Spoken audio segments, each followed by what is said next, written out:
well, welcome to our first episode of Late Night Hop Editions. I'm Chris Guthrie, and we have Andrew from Flatland Brewing Company in Elk Grove, California, and he has taken the chance of being our first victim of this new series that we're trying to do. And Andrew, thank you very much for letting us into your brewery. Absolutely. Letting us do this. So let's just get right to the questions. What was the Sure. first beer that got you to decide that you wanted to be in the craft beer industry? Oh gosh, there's many that really got me to the path of kind of where I'm at now, but good old Sierra Nevada Pale Ale. My wife went to Chico State, and that got me kind of aware of craft beer. And gosh, even Weihenstephaner Hefeweizen, that's one that really we drank a lot after coming back. That when I was homebrewing, that really kind of changed my mind about beer, even being one of the oldest breweries in the world now. And if you don't like Sierra Nevada, then you hate America. Second question, what's your favorite style of beer to brew from start to finish, and why is it barley wine? Yeah, well, it's definitely not barley wine, but I do appreciate barley wine.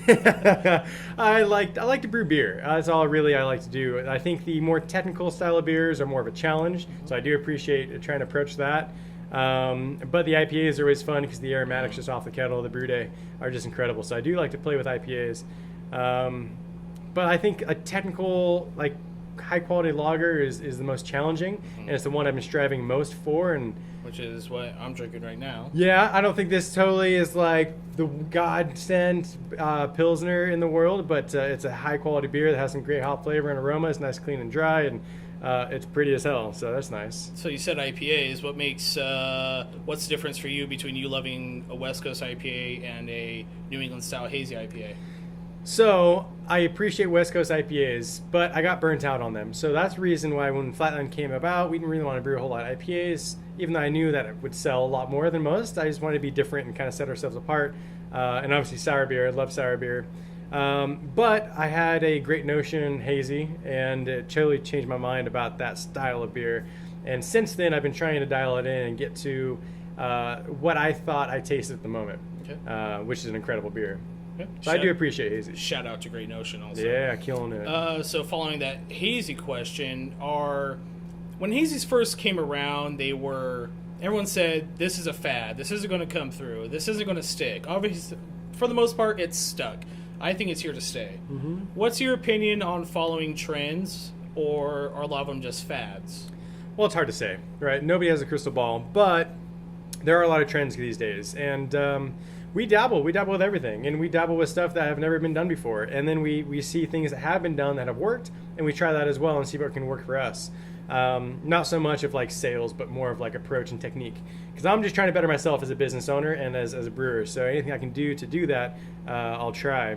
Now, I think the IPA trend will never go away. I think hazy IPAs will never really go away. It's nice to see some dry beer coming back into the market, but like the Brew or something. The Brew, yeah, and even West Coast IPA are kind of making a slight comeback, which is kind of nice. You see more West Coast breweries brewing them, which is kind of hard to find these days.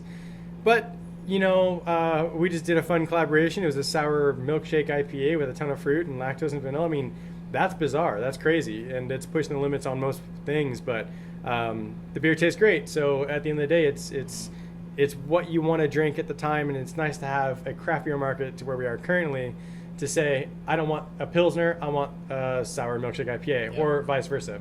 So it's nice that we can have that opportunity. You don't know what the person wants that's walking in your door. You have no idea. And so they might want the entire list, or they might want one specific beer. You can't make everybody happy. But I'm glad that you guys are definitely trying to run the market on that. We try to do a lot of different things. It's the biggest challenge, and it's the one thing that drives the most anxiety in myself, just because I'm trying to be creative all the time. And it's hard to sometimes. Sometimes everything has been done, or something has been done that you're trying to do. But I think it's fun. We have a pretty diverse board, and that will never go away. Okay. Speaking on that, what do you think sets Flatland apart from the rest of the breweries in the area? I think just diversity. I think there's a couple breweries doing similar things to us in quality and approach, but I think the diversity is really what separates us from the others. Sour beer too. I think our sour beer is very unique. It's one of our beers. When you open it, you taste it. It's our culture. It's developed in the house, and it's kind of taken a path of its own. Okay. I think our barrel quality shines through a little bit. We had pretty much all the same barrels on the first year or two. We're starting to get some new barrels in now, but I'm really stoked on the sour program, and I think that definitely separates us because not a lot of local breweries are doing barrel-aged sour beer. Yeah, there's probably only a handful. Yeah. And why do the Dallas Cowboys suck? Oh, because my good buddy Danny Vasquez loves them, and I don't. So that's hands down. I mean, I don't know. It started to get really bad with Tony Romo and just kind of went downhill from there. Yeah, they're horrible. Yeah, Dak who? Yeah, no. I've heard for the last few years, craft beer bubble. Yeah. What, in your opinion, do you think there is a craft beer bubble? If there is one, do you think it's going to pop anytime soon? Yeah. Is Sacramento getting too saturated? Is the nationwide market getting saturated? What's Flatland's lookout on this? What's kind of ironic about that is I didn't want to open a brewery until the bubble popped.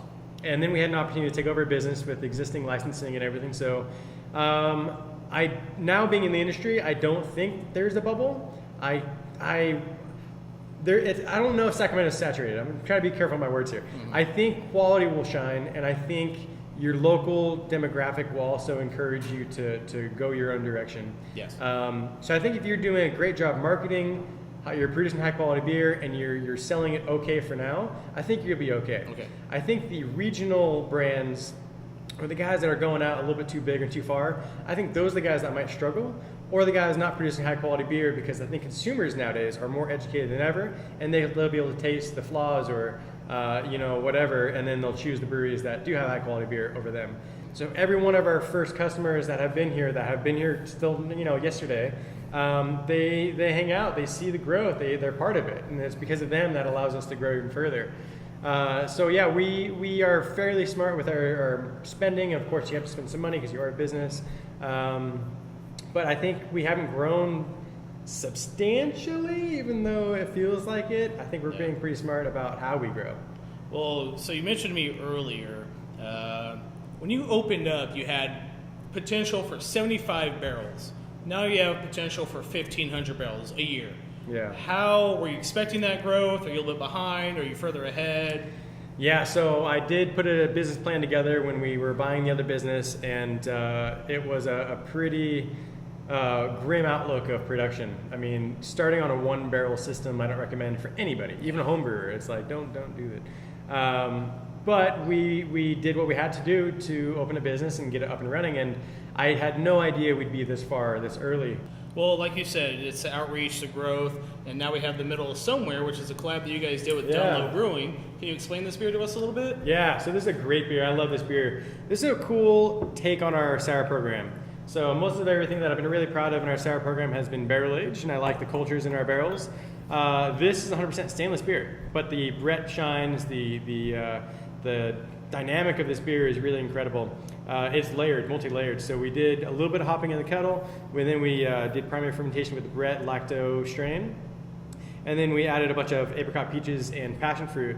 And in my mind, those are all cheater fruits. They're all great on their own. If you put them together, it's incredible.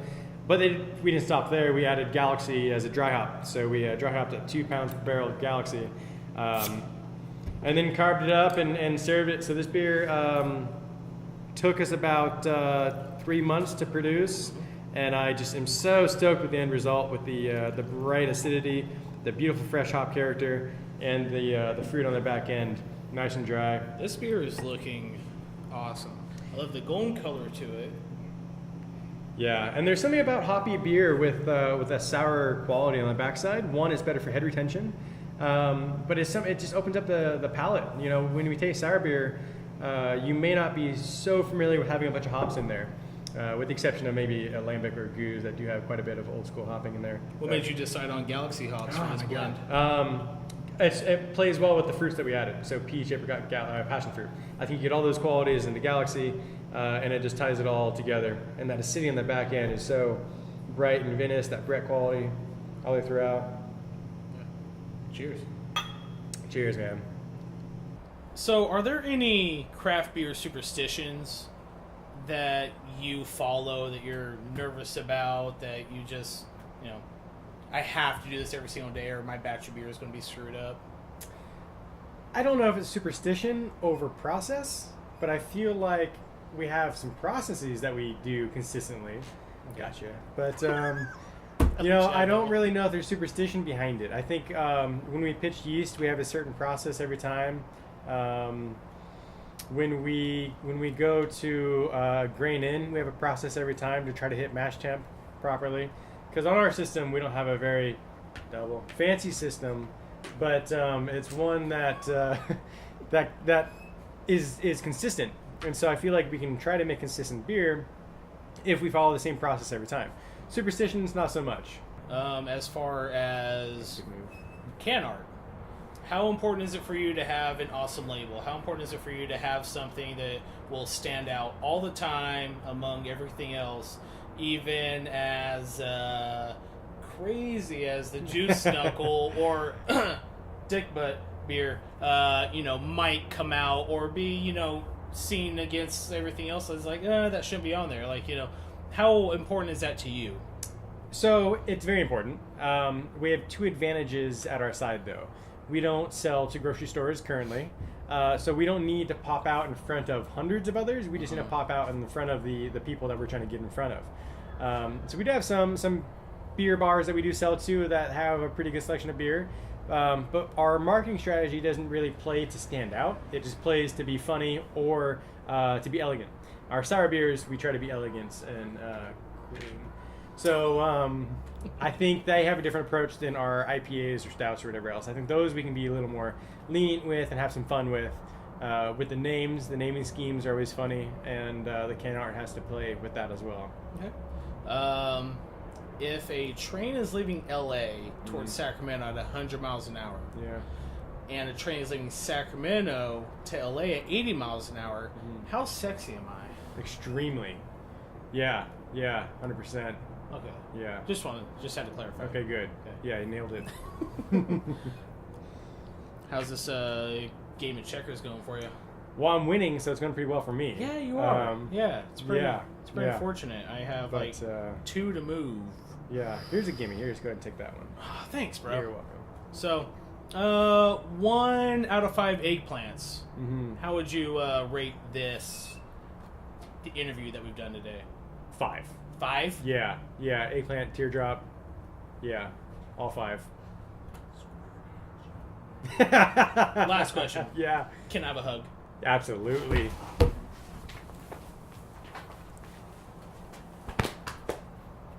You just go over the top, don't you? All right. Well, thank you to Andrew over at Flatland for being the sacrificial lamb to this video. And we're going to do a celebratory cooler chug. Cheers, y'all.